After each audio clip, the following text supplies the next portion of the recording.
Ironside will not be seen tonight, so we may bring you the following special program. Word Balloon is brought to you by the League of Word Balloon Listeners.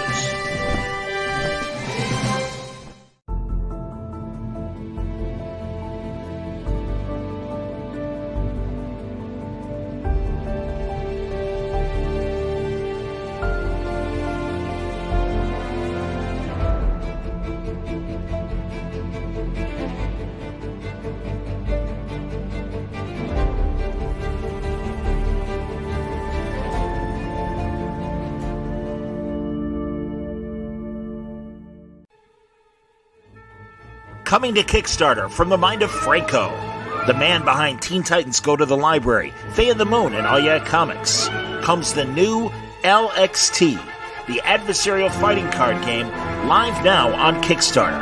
LXT, Lux vs. Tenebris. Imagine a loved one has been spirited away to a land of terror and torture.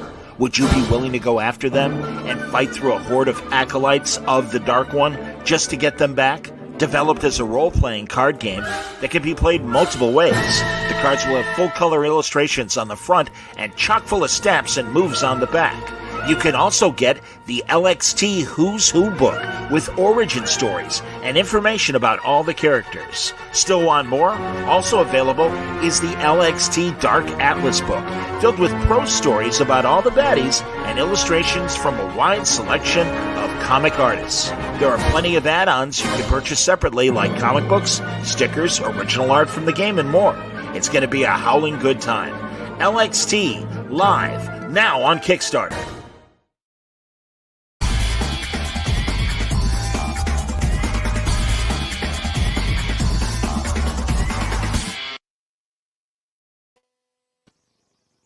Welcome back, everybody. Time again for Word Balloon, the comic book conversation show. John Suntress here, welcoming back crime novelist and comic book writer Alex Segura. Good to see you, dude. Hey, man. Good to be here. How you been? I'm good. Yeah, it's just been one of those days where you feel like you're doing 1,000 different things, and I guess that kind of sums up every day. You probably relate. Absolutely, man. Got to tell you, I'm really glad Mad Cave got the license to Dick Tracy, and you were kind enough to send me the first issue, a preview of it. Thanks for reading it. It looks amazing, and goddamn it, it's just fantastic. Everybody, kind of a teaser banner. I can show you the cover as well in a moment, but it's you and Mike Morisi co-writing. How's that working? It's been good. I mean, the Tracy saga has been a long-running one. I mean, Mike and I are longtime Dick Tracy fans, and we were going to do it for Archie when I was at Archie, and then but there was an issue with the license, so it kind of went dormant. And after that, the story really stuck with us for so long, and we were like, we should just try to go for the license ourselves. Hey, David, wow. It's so cool to see the comments pop up. Yeah, so. Mike and I and Chantel, the creative consultant, we reached out to Tribune directly and said, hey, this is the take we want to do in comics. I know, there's been a lot of great Dick Tracy comics, but this is our version of it. And it was, as you read, a very kind of almost year one adjacent type story. It's definitely early Tracy before he becomes the established pulp hero we know from the comic strips and the film.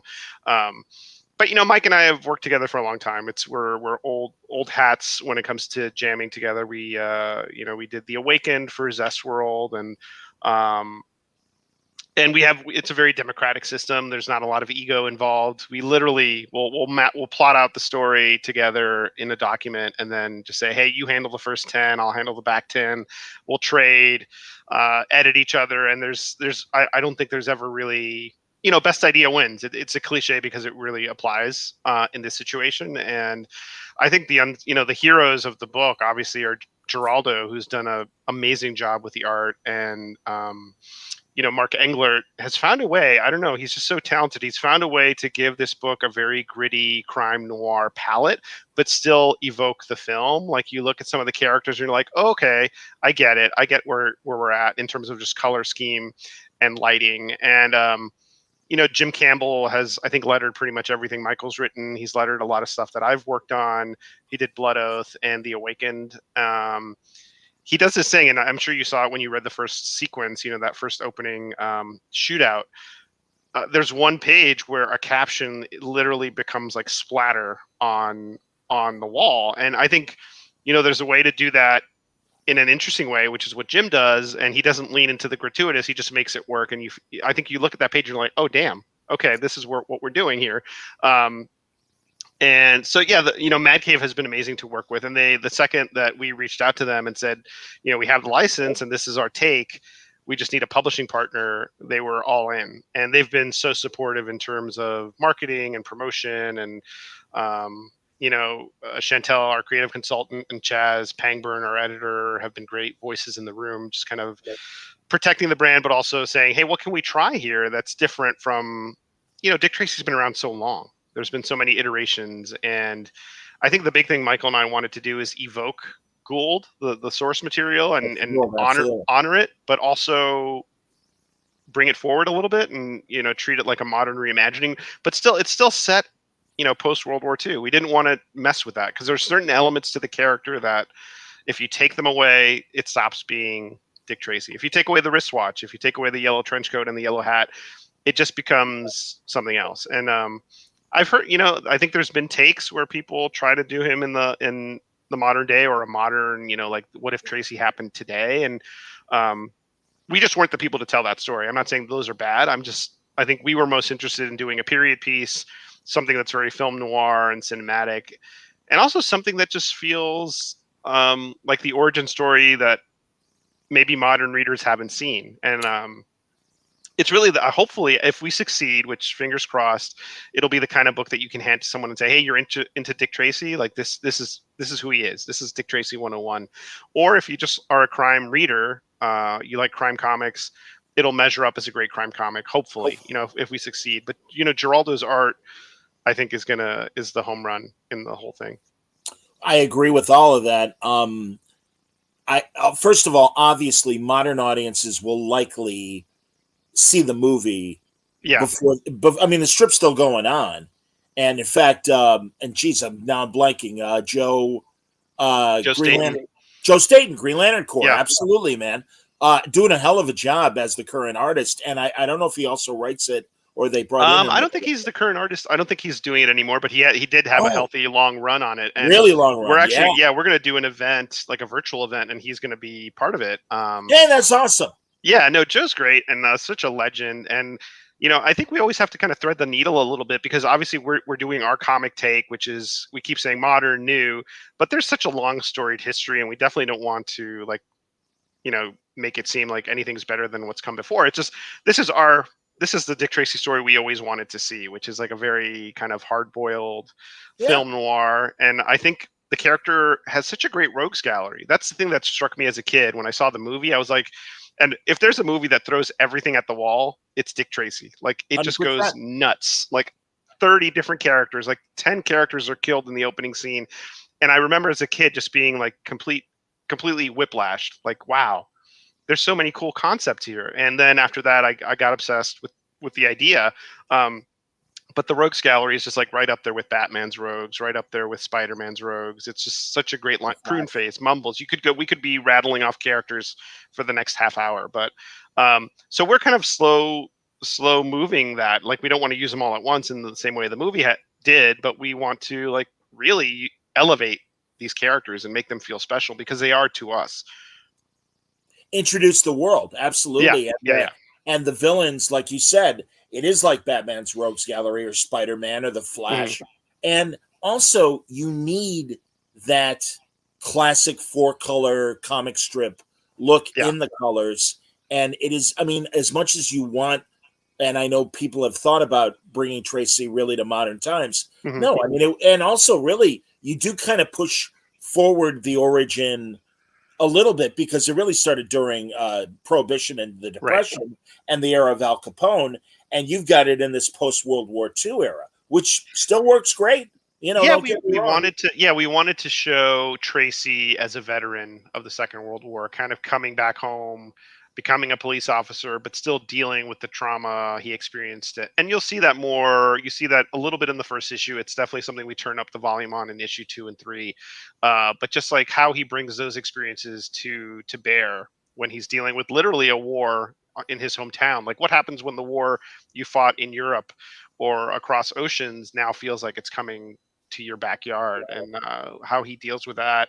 Um, and also turning up the volume a little bit on Dick Tracy's supporting cast. Like so many great characters like Tess Trueheart, who I particularly am fond of. I think she's a great, very energetic and really a great contrast to Tracy, who's almost Vulcan and stoic in how he deals with everything. Very, he has moments of emotion, but he's very much level-headed, whereas Tess is very smart, also capable, but willing to tell you what she thinks off the bat, like immediately. And she's been a lot of fun to write. And Pat, Tracy's friend, and just the villains, like playing with all the different villains.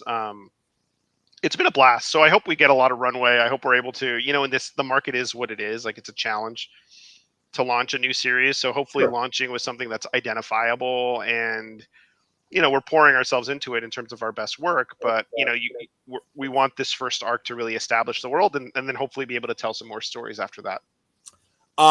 Zach has a couple questions. I'm going to put up his second question first, and that is, did you have have to work around Warren Beatty to get this made? I've heard of instances where he squashed other Tracy properties. Well, it's been discussed here on Word Balloon.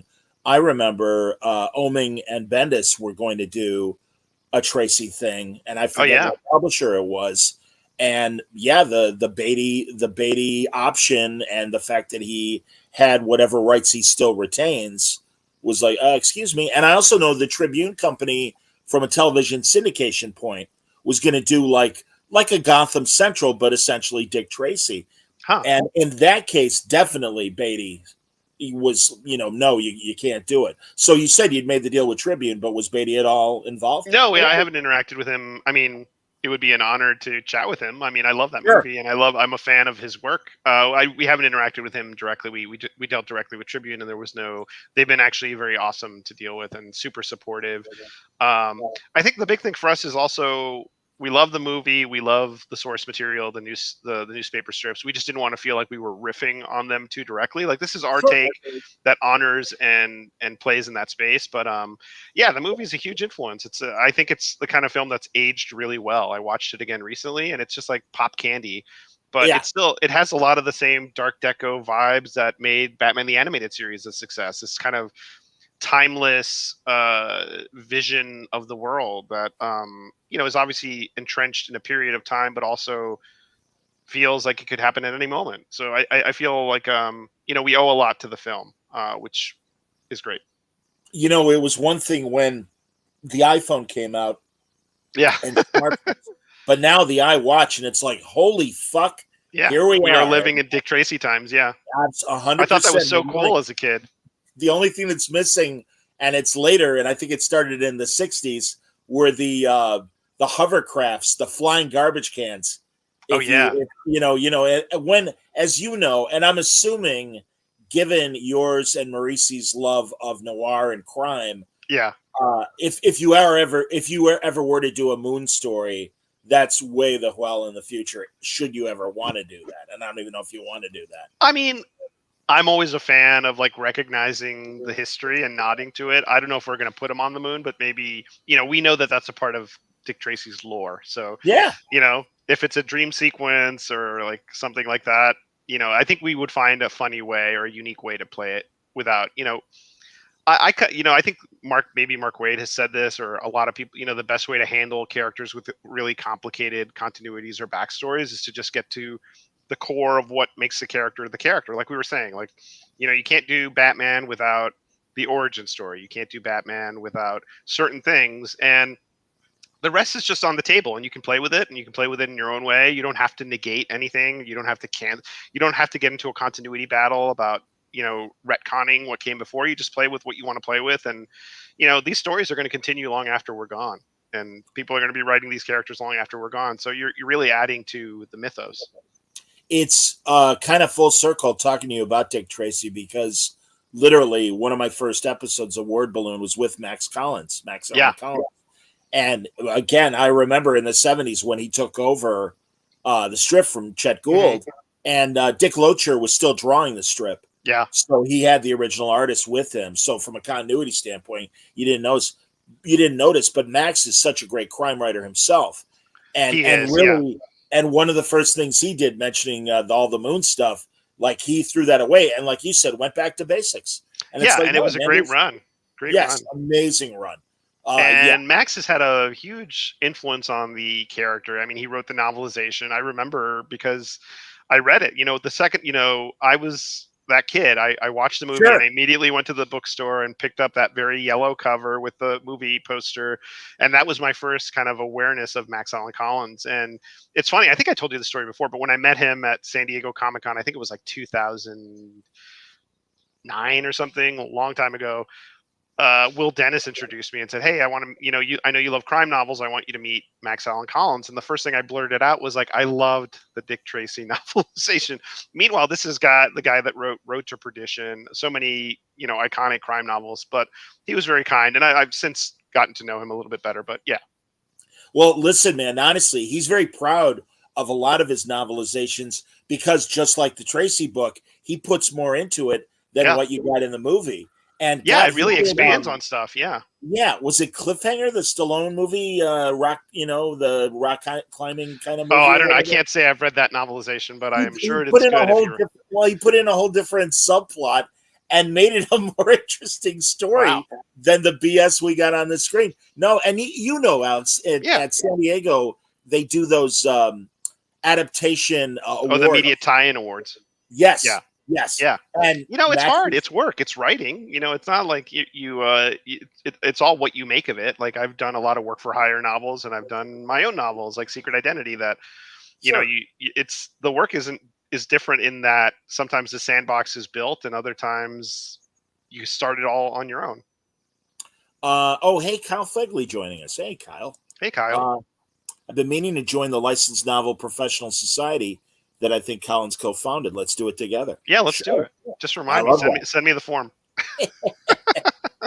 Zach also said, I love Flat Top. Do you have a favorite villain?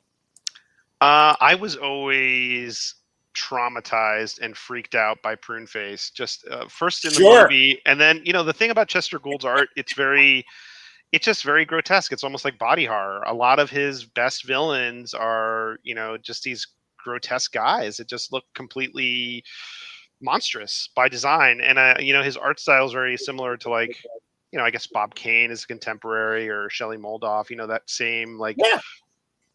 very kind of rough but appealing. Like these obviously this art resonated with the audience in a mainstream way, like when you think of the audience that it was reaching.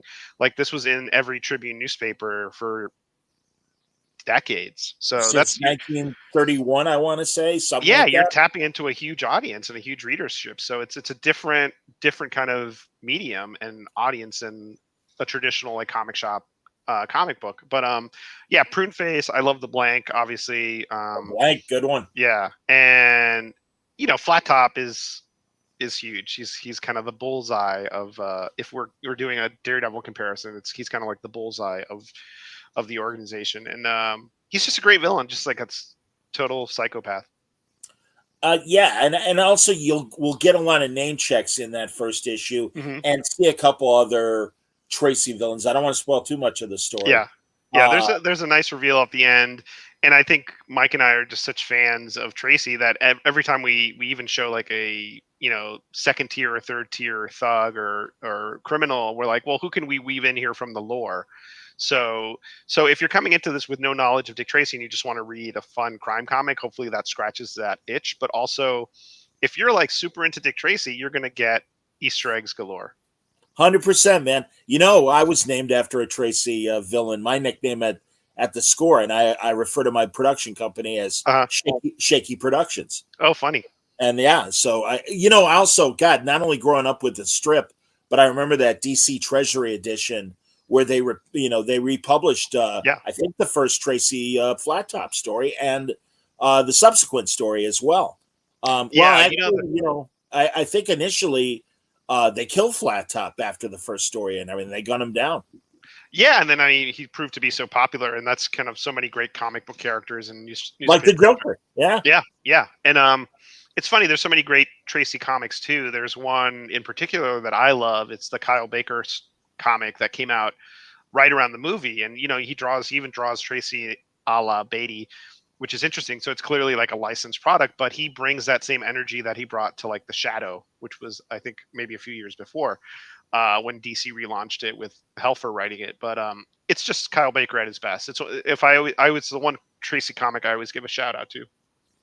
Is there a story like this first initial story? How many issues, and is The there a first battle plan? Yeah, it's an ongoing, which is cool. And so the first arc will be 5 issues, and Geraldo's on board, hopefully for the long haul. And there's a lot of room. I think we really want to establish the main through line of the universe or the world, Tracy's world. I don't want to say universe; it's not like a multimedia Right. shared universe, No, but it's a city. Yeah. it's a city. Yeah, we want to kind of establish his world, the supporting cast, and the shape of the underworld. Like, who are the bosses? Who, obviously it's a gang war, but who are the two sides? Who are the players? And then really, the second arc is going to be a complete gear shift, but it'll still be obviously a crime noir story, but it won't be it won't be just more gang war stuff. So it's a little too early to talk about it, but Sure. if the response continues to be good, I think we'll be excited to get there. How have you seen the potential audience response? Are you getting good feedback now before it comes out next month? Correct. It comes out the 24th this month. Oh So wow! yeah. So we're almost 3 there. weeks Yeah, away. Yeah, man. yeah. I think the response has been good. I think the retailer support has been great, which is really what matters. Early on in the direct Sure. market. So we've gotten some nice feedback from retailers. The reviews from the critics have been pretty strong.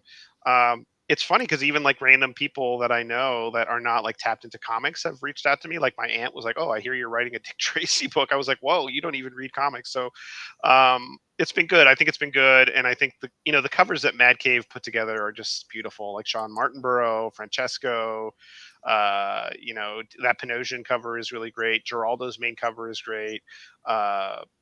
Patilli has a cover. So a lot of really talented artists have kind of come in and added their voice to it. It's such a great world. And Tula Lotte has a great Mad Cave exclusive that just looks like a movie poster. And she's fantastic. That's great. And working with Matt Cave has been good. Yeah, they're great. They're really easy to deal with. It's been a really fun, transparent relationship. They've been really supportive. Sometimes publishing is hard. It's always a number. It's the margins are tight. You want a partner that's going to be supportive and honest. And I think it's been pretty good. That's cool. Another question from Zach. All right. If it doesn't spoil anything, will you be creating new villains or characters to add to the toy box? Very good question. That is a great question. Yes, I think we would be missing an opportunity if we're not trying, like I said, adding to the legend or the mythos in our own way. So, Michael and I have talked about it a little bit, and we want it to be really special once we introduce like our own villain. But for now, we want to also like dust off the toys and say, hey, here's Two-Face, here's Flat Top, here's Mumble. You see Mumbles pretty early on too. So we want to give those characters their moment, and then there'll be an opportunity to bring in some new stuff too. That's great. And no, I hear you, man. And I think you want that core Tracy audience to respond to this. So you got to play the hits initially. And again, thank God there literally are a couple dozen wonderful Tracy villains. I'm looking forward to seeing Breathless Mahoney, for example. Yes. 88 Keys. Yeah, there's so many great characters. Like even, you go through the I've got a shelf of Tracy stuff over here, but you start flipping through the pages and we could be writing this book for a decade and not hit every character. No, I get that's funny, Alex. I just noticed you and I both are blurring our backgrounds, which is outstanding. Yeah. No, I do it whenever I'm on a Zoom too. Like nobody needs to see my plants or my shelf. Yeah, or my mess. I mean, you can see piles of stuff, but it's all blurry. And if you saw it, it'd be like, clean your house, John, for Christ's sake. My God. No, I'm really, some other authors are so great about like setting up their awards and stuff like that, but this is literally my workspace. So half the time I'm like just shuffling papers and like cranking on deadline. So it's not as stylish as I guess I would like. Is Junior a necessary character to introduce early, or how do you, because, Junior really was his Robin in a lot of ways. And much like Batman, you don't necessarily need Junior in the stories. I And don't as think. he grows older, I think he's an interesting character. Obviously, he really gained in prominence after the movie too, in terms of just reminding people of how important he was. I don't think we're going to deal with him right out of the gate because we want to establish Tracy. We want to show his climb to becoming the Dick Tracy we all know, and then I think after we've got some runway, then we'll maybe bring him in. But yeah, he's important to the Dick Tracy lore, so he's on our radar. Okay. All right. I'm looking forward to having a conversation too with Mike about Yeah, this all as well. yeah.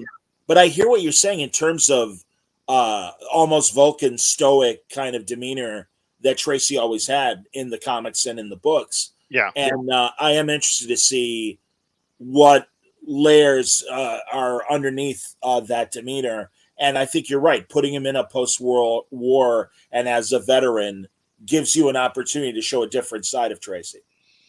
Yeah, and just he thought he'd left it all behind. He thought he'd left the war behind. He was hoping that he could come home and do some good, do some service, and now he's realizing that his the city streets are soaked in blood. There's just another war is starting here in his own city. So somebody has to step up and make a difference, and so he takes it upon himself. And really, we want to show that journey from who's this guy wearing this yellow trench coat to, oh, that's Dick Tracy. He's now this definitive hero.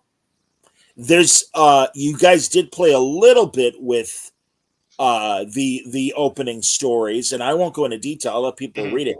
I didn't mind. I think it still works. Yeah.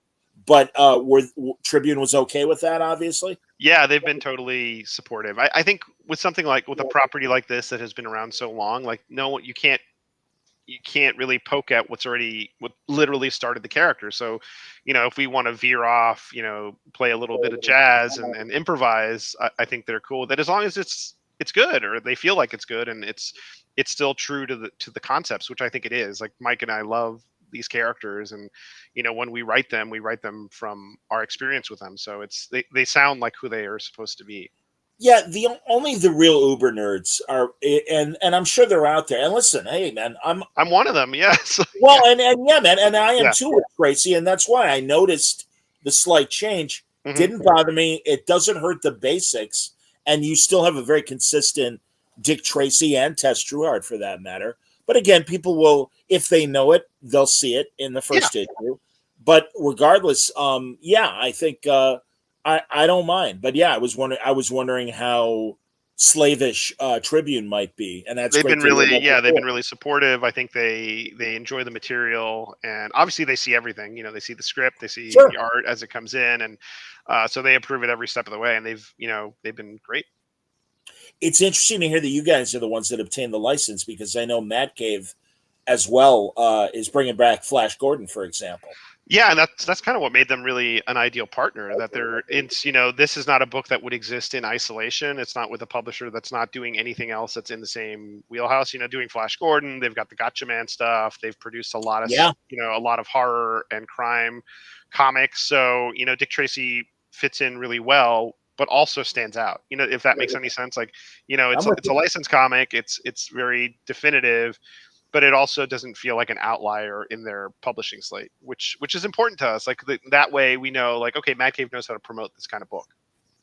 I completely agree. And really, I have to hand it to Mad Cave, because I remember a few years ago during COVID when we were doing our online conventions, and one of our organizers was like, oh yeah, and we're going to have a Mad Cave panel. I'm like, who? And oh yeah, Mad Cave, they're kind of a new publisher and they're on the rise. And yeah, man, no, you're right. A lot of the licenses that they've obtained in the last couple of years are really impressive. They're working with our buddies Artie and Franco, with their kids stuff, and I know that they're going to do their version of Flash Gordon, which I'm looking forward to. I think it's going to be a lot of fun. Yeah, I just saw Franco's Kickstarter. That looks really cool. Yeah, the commercial, absolutely. I like to see. Yeah, only a couple more days left, everybody, if you want to support the card game. You know who else is doing another guy that's doing a card game, and he actually just asked me to come on this month. Michael Jan Friedman, and I'm really interested. I just saw that. Yeah. I just contributed. He does. This is a funny story. Michael, I used to read his Star Trek novels as a kid. I was like a literal, just a fan. Peter David, Michael Jan Friedman, that whole crew. Yeah. and I got to contribute to Phenomenons, which is his prose superhero universe. Yep. They've done 3 volumes, I think. There's a third one that just got funded. So that's, I guess, the point of the story is that it's just been an honor and a privilege to become friends with him. Like, he's just a talented guy, really one of the nicest guys in publishing, and very versatile. Like, he's doing this card game in addition to everything else. What hero did you contribute to Phenomenons? I created this street level hero called La Sombra. Very nice. Yeah. Very cool. Hey, and also, by the way, how's Secret Identity been going for you? It's good. I mean, the response was huge. Really, it won the LA Times Book Prize. It won the Strand Critics Award. So, I felt like there was real momentum. And the sequel, well, the follow-up, it's not a direct sequel, but it picks up in the modern day. Alter Ego is going to hit in December from Flatiron. Great. Yeah. Well, yeah. So the cover's out. Yeah, we should talk then, because I can say more, but it'll have comic book sequences in the same vein as Secret Identity, but it's the other side of the coin. Comics in the 70s is very different from comics today. So it's about a comic book artist who leaves the industry, and she goes into film, and she becomes a very successful director. She's Oscar nominated, but there's one character that she is always connected to. She'll buy the issue every time she sees it. It's this obscure 70s character called the Lynx. And she loved the character when she was a kid. She never got the chance to draw it because she didn't know who owned the rights or what was going on with it. But then this very tiny media company comes out of nowhere and says, we're relaunching these lost Triumph Comics characters as part of this big multimedia IP initiative. And they tap her to write and draw a relaunch of the Lynx that's going to come out in tandem with media, film, and all this stuff. And at first she's excited. There's a social media push for her to do the book, and she takes the gig because she's in a lull creatively on the film side. But what she starts to discover is that there's more to the creative background of the Lynx than what she's been told by the company, which the company says, our former publisher is the creator of the Lynx. But she soon discovers that there's much more to it, and it ties into, it does sound like real life, right, Henry? Yeah, Henry Barrage just said that. Yeah. Going to lead me to a question, obviously, because it's been bubbling for years, the whole Wolverine Roy Thomas thing. And in fact, I even remember and reposted a panel that I did with Roy and the psychologist Susanna Flores, who wrote a book called The Psychology of Wolverine. And in that panel, Roy declared his contribution to the creation of Wolverine. And so I know it was there, but I have to admit that I did twinge when it was announced that Disney and Marvel are going to list Roy as a co-creator. And you've been behind the curtain, Alex, for a long time, and you know how the mechanics of DC and Marvel work. I kind of am on that Mark Waid side of, well, it's the editor's job to suggest ideas. I know that Roy, and I do want your opinion. I know Roy says, well, it started with me. And he seems to obviously still give the credit as it's due to guys like Len Wein and Chris Claremont and the like, and certainly the artists, Ramita Sr. and Herb Trimpe. But sadly, they're not around to kind of say, well, hold on a second, or even give them that, something the ideas did start with Roy. And it's kind of a shame that he really waited until after their demise to start making his claim. Yeah, it's complicated. I mean, for me, it's like I don't know the specifics of what I wasn't there. I mean, and now only he can speak to it because everyone else is gone, which is the tragedy of it all. But I do, like, as someone who's been an editor and worked in other parts of the company, when you're on staff, like what you contribute to that process on staff is the company. You're doing it on behalf of the company. So yeah, that's my opinion. So again, and I literally, Alex, I said the same thing. I wasn't there. I don't know. Right. And it bums me out that Len can't speak for himself and say, that's we lost a huge creative voice when Len left. Yeah, no question. And also, I'm really glad before Len passed away, because you know as well as I do, the poor health Len was in his entire life, and thank God Marvel really threw him a sizable check before he passed away. Good. And it's and I love that Hugh Jackman at the red carpet for Logan, I think, had Len stand up, and he said, "I would not have the career I have if it weren't for Len Wein."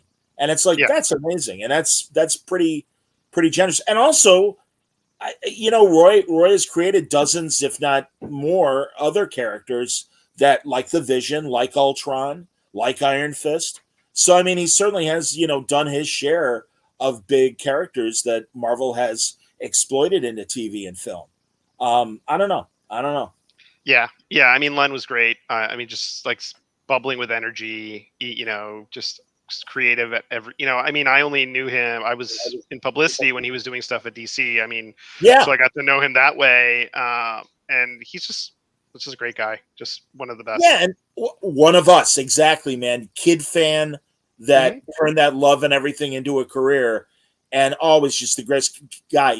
I mean, really, ever since this story popped up, I've been telling people. I mean, I was there at that last San Diego that Len was there, and the poor guy was in a wheelchair, and he looked really sick, but he big smile, and I'm like, God, Len, it's so great that you're here, and he said, "Oh, I wouldn't miss it." Yeah. He's like, and that's the thing, man. It's like, thank God, like he did, even despite his health and everything. He's like, I got to be there because it's such a good hang and it's such a great time, and I want to see all my friends. So yeah, That's the community. You make these connections, these lifelong friendships that you want to maintain. Yeah. 100%. You've been doing a lot of work at Marvel. Doing your contributions. Miguel O'Hara and 29. Haven't you been doing 2099 stories? Yeah, I've done a few stories in some of the different Spider-Man anthology books. So I did a Miguel O'Hara story for Edge of Spider-Verse #1, and then that continued into it's a trio of stories that connect to each other. The second part was in Web of Spider-Man #1, which just came out, and there's going to be a third beat in Edge of Spider-Verse #4, and that's all leading somewhere. If you read the solicit copy, you'll see us teasing something called Spider Society. That's really all I can say at this point. But okay. it was really cool, having written the Aranya Spider-Man 2099 Dark Tomorrow novel for Disney Books and Marvel Press, to get to play with those characters in the comic space. I think one of the thrills for me was having written that novel, Marvel reaching out and saying, "Do you want to put Anya back into the Aranya costume?" Because she was Spider-Girl for a while, actually. So I got to do that, and that was really exciting. And then to play with those characters together and bring that dynamic from the novel in some ways into the comics, or like turn up the volume and spotlight these two amazing Latinx characters. That's been really fun. And I love Spider-Man. Spider-Man was my guy as a fan, so it's just been cool to play in that space and really collaborate. Salvador LaRocca did those 3 stories, so that's been really cool to jam with him. And yeah, we'll see what's after that. That's great, man. I'd love to see you write a original White Tiger story sometime. Yeah, no, I've gotten to write the current White Tiger, which has been cool a few times. First for a Marvel Voices short, and then recently as part of this Marvel Infinity Comics crossover that Carla Pacheco was spearheading. So that was with Alba Glez, who did the art, and she's awesome. Yeah, I love that character, and we got to play a little bit with the lore and show Hector kind of speaking to her, which was spiritually or I mean, the big idea is that Loki is basically trying to trick heroes into getting items from him for his own nefarious plans, and he dangles the chance to talk to Hector one more time as the prize, and so you see him briefly. So that was it definitely pulls at the heartstrings, but that was a great fun story to explore, and I love that character. I think she's got a lot of potential. Oh no, and really, I don't mean to dismiss her. No, yeah, not at all. Yeah, but I would love to see. I mean, again, I was a kid, and those black and white Marvel magazines. Oh yeah, were like really impressive when you're 12 years old. And it's like, wait a minute, why aren't these standard comic books and stuff? So I'd get Deadly Hands of Kung Fu or whatever, and I'd read those, and and I loved when Brian brought Hector back. But he really brought him back to kill him and then, pass on the legacy and everything, which is fine. But it's like, I just like that Sons of the Tiger era and Daughters of the Dragon and all that shit. I mean, it was of its time. I mean, those street level heroes that became heroes for hire in various instances and stuff. And it's like, yeah, there really was something about street level 70s Marvel. Luke Cage, Yeah. obviously part of that as well. Yeah, definitely. I mean, and even a lot of people don't recognize the pre-Miller Daredevil stuff, but I find that stuff really interesting as well. Like a lot of the foundation for what Miller did with Daredevil is kind of planted in those years, like Wolfman creating Absolutely. Bullseye, and a lot of the supporting cast is things like that. But I did get to talk to Brian a little bit about my Daredevil novel, just because the announcement happened, and we were chatting. He was like, "Oh, congrats on that!" And I said, "I got to tell you, the novel basically happens in your run." Like it's not technically, like obviously the novels have to stand on their own and you want them to be Sure. accessible, but for me, like a Daredevil nerd or someone who's like obsessed over the character, like I had to figure out, like, well, what issue is this? Like what issue am I writing? Where does this fit into the canon? So I've been reading a lot of Bendis stuff, a lot of Brubaker stuff, a lot of the Chip's recent run was amazing. So just kind of immersed, and Annie Nocenti is one of my favorite Daredevil writers. So it's been fun. God. Yeah, Yeah. just an amazing, fantastic stuff. That maybe I didn't feel like I really appreciated it when it was coming out, but since I've reread it, it's just really, the impact grows. Anne was like when Brad Meltzer came in, or was it Meltzer that came in on? Yeah, after Kevin Smith. After Kevin Smith. Yeah, with Green What a Arrow. hard act to follow. Yeah, she took over after Born Again. Yeah, after Miller and Mazzucchelli blow everything up. Right, and it literally. Yeah, and I mean, essentially, it could have been that's it for Daredevil. Goodbye. And it was such a high point creatively, and it's like, who's Ann Nocenti? What's she gonna do? And she comes right out with Typhoid Mary, and it's like, well, this is a hell of a story. This is fantastic. And she's amazing. Yeah, no, and she really made that run her own, and it was great. Yeah. And it's stood the test of time. Like I've gone back to that run frequently just to see how it's done. I'm glad you brought it up, because honestly, Alex, I saw the announcement. We're still a ways away from that novel coming out, right? Yeah, it's probably going to be sometime next year. That's the plan. Yeah, but I mean, yeah, I'm working on it now, so I'm kind of in that head. I'm in Hell's Kitchen right now. That's fantastic. Yeah, no, it's been good. When I would go to New York Comic Con, a lot of times I would stay near Clinton, which was Hell's Kitchen. They don't call it Hell's Kitchen anymore, and they shouldn't, because it's very gentrified compared to Daredevil's. I think the only spot that resembles Daredevil's Hell's Kitchen is like Rudy's Bar, where they give you a hot dog with your beer. That's outstanding. Have you passed that brownstone that has the plaque on it that they say Rex Stout based Nero Wolf's brownstone on that building and stuff? It's in that neighborhood. Yeah, I wish I could remember streets like I know Chicago and stuff, where I'd tell you exactly where it was. But I know when I stayed at one of the hotels and I would walk to the Javits Center, it's like, oh my God, this is awesome. How dare you not know another city that you don't live in in such detail, John? Like you, although you are much more intensely into a lot of the great detective runs of various novelists and stuff. But man, I love Ellery Queen. I love Nero Wolfe. I really got into Hildegard Withers and Inspector Poole, I believe. Those things. I mean, that's one of my favorite. 1978, I want to say. Maybe I was 13 or 14. I got this paperback anthology called The Great American Detective. And it had all these great short stories in it. And Dashiell Hammett is in there. And Chandler's in there. But a lot of these other guys and women that were writing great short stories. And Cornell Woolrich is in there. And a lot of others. And there's just so much good stuff. Yeah. So, no, I do. I mean, just like comics, it's like, The Great American Detectives. What writers or characters influenced your detectives? Oh wow, that's a good question. For Pete, sorry, I've got some echo for some reason. For the Pete Fernandez books, I really looked at characters like Nick Stefanos, the George Pelicanos series that he did coming out of the gate. The Pat and Angie books by Dennis Lehane, which were hugely influential. Tess Monahan by Laura Lippman. Like I've got this. I'm ready for this. I love the Harry Bosch books. They're not PI novels per se. There's a few where he leaves the force and becomes a PI, but they're procedurals. But I love Bosch as a character. Sure. Walter Mosley. A lot of the early James Ellroy books were PI novels. He wrote like a trilogy of really brutal PI novels that were great. And then if you go back, like Lou Archer, obviously, Love Ross you know, McDonald. Sure. yeah, and Raymond Chandler. Those are the That's greats. cool. Yeah. That's cool. I love talking to Brubaker about John D. McDonald and the Oh Travis and the yeah. Reeboks and everything. He loves those. Yeah, I mean, I'm on the Ross McDonald side. I do like I John understand. D. I do like John D. because of the Florida connection, and I read a lot of Sure. those kind of as I was writing the Pete books, so they were influential midway. But yeah, that's I've been thinking about Pete a lot lately. So who knows? He shows up in Alter Ego. I have not said that anywhere. So now here, breaking news. Yeah, That's awesome. And yeah. also, I read that, and forgive me because he was on with you on Word Balloon. Mm-hmm. Oh, Rob Hart. Yeah. Yeah, Rob Hart. Absolutely. So yeah, tell me about this new book you're doing with Rob. Oh yeah. Oh, Henry mentions Tim Dorsey. Yeah, I liked him.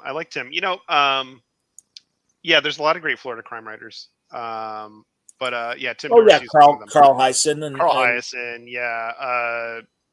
Miami Blues, Charles Willeford, of course. So yeah, Rob and I did this book called Blood Oath with Joe Eisma, who I worked with on a bunch of stuff from the Archies. We did an OGN for Aftershock that's kind of stuck in limbo. Oh, too bad. Yeah. What are we gonna do? Yeah. Yeah. Yeah, so the high concept for Blood Oath, which we did for Comixology Originals, and now Dark Horse put it out in print as a trade at the end of February, is basically Boardwalk Empire meets vampires. Like, what if during Prohibition, before the mafia really kind of came together, one of the gangs playing in the bootlegging game were actually vampires, and using the machinery of bootlegging to funnel blood, to their different gangs, and Sure. so the main character is this woman on Staten Island, Hazel Crenshaw, who has inherited her family's farm and is basically using it as a bootlegging station. Except she doesn't really keep tabs on what they're actually bootlegging. She assumes it's liquor. But when the farm is attacked by these very bizarre looking people that have this superpowers and just look monstrous, and they kidnap her sister, she realizes there's a supernatural element here, and she takes it upon herself to go after the vampires to get her sister back. And that's the setup. It was really fun. I mean, Rob and I work well together. We wrote a sci-fi novel that's coming out at the end of the year from Blackstone called Dark Space. And we wrote a novella with our two PI characters not long ago, a couple years ago. Yeah, called Bad Beat, where Pete Fernandez meets up with Ash McKenna, his PI. So it was Rob's first comic book, so it was really fun to kind of see him fly, show him the ropes a little bit, and then see him really bring his own flavor to it, which was really cool. Beautiful, man. Here, Mike Jones wants to know who your favorite Pelicanos character was. I think you just mentioned it, but for his purposes.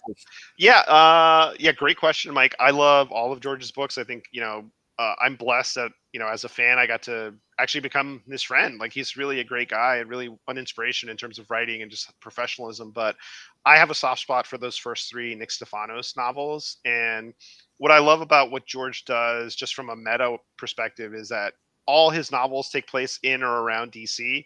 And so you see characters from other novels like pop up, and you see Nick Stefanos show up later in the in his other series with books like Right as Rain, and even other standalones like Night Gardener. I think Stefanos shows up, and you see him age in real time. So it's kind of amazing. And so I do that a little bit, like in Alter Ego. I needed a private eye, and Annie, the protagonist, is from Miami. So I thought, well, she probably knows Pete. Like, instead of creating a new character, why not just play with this toy that is here? And it's a nice Easter egg. And there's some Pete Fernandez Easter eggs in Secret Identity too, if you look closely. Elmore Leonard did that. Robert Parker used to do that. I'm a sucker for the Spencer novels. Oh yeah, those are great. And I read a couple of Ace's books, Ace Adkins. He's and awesome. I forget who took over subsequent from him. But yeah, Ace was the guy until very recently. Was it just Ace? Is there anyone? No, because there's other characters that have been continued, like Reed Coleman, Allison Galen. I think Mike Lupica did a couple books in the Parkerverse, I guess. Oh, I didn't realize that. Wow. Yeah. Mm-hmm. Mike Lupica. I used to run in my sports radio days. I always think of him as a sports guy, but he's had this great success as a novelist, so that's amazing. Well, good for him. That's cool. He's a great writer. I'll give him that. Not a nice guy, but a great writer. I never met him. I speak from personal experience. But that's all right. Am I missing anything else? What else have you got out right now or coming out soon? Yeah, so Alter Ego comes out in December. Dark Space comes out in October, and another thing I'm doing is a middle grade Encanto book called Nightmares and Sueños, which is a prequel to Encanto, focusing on Bruno. And we're not supposed to talk about Bruno, but this is the book that talks about Bruno. So we kind of explain. Yeah, we set up what happened, and it tees up the movie. That was really fun to write. I've got the Spider-Man stuff with Marvel. The Lynx comics, the comic books that I love Coco too. I love having Henry as the peanut gallery, like one of my favorite people in the business, Henry. Indeed, the writer of Gil Thorpe. Yeah. That's cool. It's always cool to read. It's one of my favorite Absolutely. strips. And he's really bringing his unique voice to it, which it's hard to do. You've got this really tight format. I'm doing the strip for King Features that's with Nicolaj Villager, who's really bringing this kind of toth vibe to it. And we're doing them as Sundays. Like every installment is like a Sunday strip, basically. But it's hard. You only have so much real estate, and to make that meaningful and really push the story forward. So what Henry's doing with Gil, with Rod Wiggum, is really, I think more people should be reading it and talking about it, because I enjoy it. But yeah, in terms of what else I have coming up, that's a lot. I have 3 novels coming out later this year. So I'm kind of like I was talking to my brother-in-law, who's a children's book illustrator and writer, and he was like, you could just take a break, but I don't think I know how. And Dick Tracy obviously is the big thing for April, and we're kind of revving on all cylinders after that. Do you write every day? I don't do a word count every day. I'm always writing. I'm always kind of doing something that's writing related. I don't really take days off. Like even at night on a weekend, if I have a few minutes, I'll jam on something. I think deadlines are a great motivator, but yeah, I try to write every day. But I'm not of them. I think the idea of like, if you don't write 1,000 words a day, you're not a writer. I don't buy into the gatekeeping stuff. Like if you are a writer, if you think you're a writer, if you're doing the work as best you can and you're writing when you can do it, then you are a writer. You don't need a number to define whether you're a writer or not, or if you're not published, you're not a writer. If you're not treating it like your full-time job. Like we all have stuff going on, and we're all doing the best we can. And I think I try to write every day. Some days I can't because I'm a parent, I'm busy, Sure. And there's things going on. But yeah, you try your best. Dean Haspiel, nice comment. Alex is blowing up. Keep killing it. Absolutely. Thank you, Dino. Very cool. I always love when the pros like Henry and Dean show up. Red Hook himself is here. Indeed. Absolutely. A fine superhero himself. Absolutely. I got to see him at Mocha for a second. And Heidi. That's cool. Oh, and Heidi? Yeah, celebrating 20 years of the beat. That's cool. I haven't seen Heidi face to face in a while. I'm going to do C2E2 in a couple of weeks. I was telling you off the air. Yeah. What cons do you have coming up? What am I doing? I'm doing Phoenix Fan Fusion. I'm doing New York. Hopefully, I just put in the application for that. I wish I was doing Terrificon. That was a great show last year. Yeah, man. New people are coming this year. I'm doing it. Yeah, I know it alternates. So yeah. Yeah, I'm gonna miss Fan Expo Chicago, and listen, Mitch is my guy. He's my wingman when it comes to podcasting. So I'm thrilled to do his show every year. But Fan Expo Chicago is the same weekend, and Hitch is coming over, and Johns is going to be there, and a lot of those Ghost Machine guys. Yeah. And I'm just like, God damn it, guys! I'm like, and it was hilarious because last year, with the exception of Dave Johnson and Frank Miller, I got all my business done on Thursday at Fan Expo Chicago. And the only reason why I came back on Saturday was to talk to Frank and have a little private time with Frank and stuff. And it's just like, man, how was that? It was great. He is, as you know better, is such a gentleman. Yeah. And the funny thing is, the first time I ever met him was after the Eisners in 2006, and that was my first San Diego. And I ran out of business cards. Oh wow! And I approached him. You know how after the awards, everybody goes out to the lobby and they're all just hanging out and drinking and very social and everything. and I'm like, hey, I have this new podcast. It's called Word Balloon. That's funny. I'd love to have you on. And he goes, sure, give me a card. And I said, I'm sorry, I don't have a card. And he shrugged and he walked away. Yeah, And what are you gonna do? fine. I mean, that's business. And it's Yeah. great. And I go, Frank, I met you years ago. He goes, oh, I remember. I'm like, no, you don't. And I go, that's very sweet of you to say that. But let me tell you the story. And he said, oh, I'm so sorry, John. And I'm like, Frank, I've been dining on that story for almost 20 years. I said, it's so fine. And it's totally my fault. I was unprepared. I said, so, and Solen, his agent, has been very sweet. And actually, we may end up doing an interview in Dublin because we're both doing this Irish convention at the end of August, the week after Terrificon. Yeah, Terrificon was fun. That was a great show. Good crowd. And I got to meet Jonathan Frakes and Terry Farrell. So 100%, man. Exactly. Me too. Cool. Yeah. Does Frank know you're doing the Daredevil novel? I don't think so. Okay. Yeah. I mean, Daredevil. I think Daredevil as a character has been really blessed. Obviously, you have Miller, Mazzucchelli, but then I mean, just the quality continues. Like we talked about Nesenti, Bendis, Brubaker, James Gaddis, had a great run that I think a lot of people don't really talk about that much. It just was happening in a different time. Joe Kelly, Denny, of course, and the Denny Mazzucchelli stuff before Miller comes back for Born Again is really solid. Yep. No, I'm a big fan, and Roger McKenzie too, for that matter. Yeah. And Jerry Conway, Mark Wolfman, like certainly. Colin, the San Francisco years. I forget who had Daredevil. I think it was Jerry. Yeah, Jerry. I think it was Jerry. I think you're right. Yeah. Very cool. So I've made a point of reading it all. Obviously I went back. I reread Brubaker, Bendis. I was reading the Chip stuff. Wade, Wade, man. Wade, Charles Soule, Soule. And Charles Soule, absolutely, man. But Wade brought him back to more of the superhero world rather than the detective in the superhero outfit. Basically. Yeah, some great art too, like Chris Zdarsky or Sammy. Chris Sammy, absolutely. Yeah. So it's really like you throw a dart and you're going to get a great Daredevil comic. Yep. You're a Trek fan. Have you ever talked to IDW about possibly writing any Star Trek for them? Oh yeah. I'd love to do some Trek. I think I'm a big fan. Yeah, I love Star Trek, so that would be fun. Which era of Trek is, which of the shows are your favorites?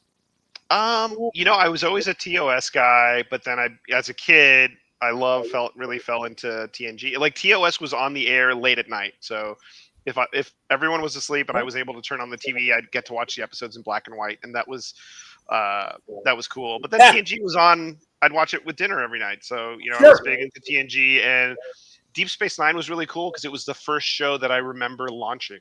Because TNG was kind of on already when I became cognizant of. I see. I think it launched. I think 87. So.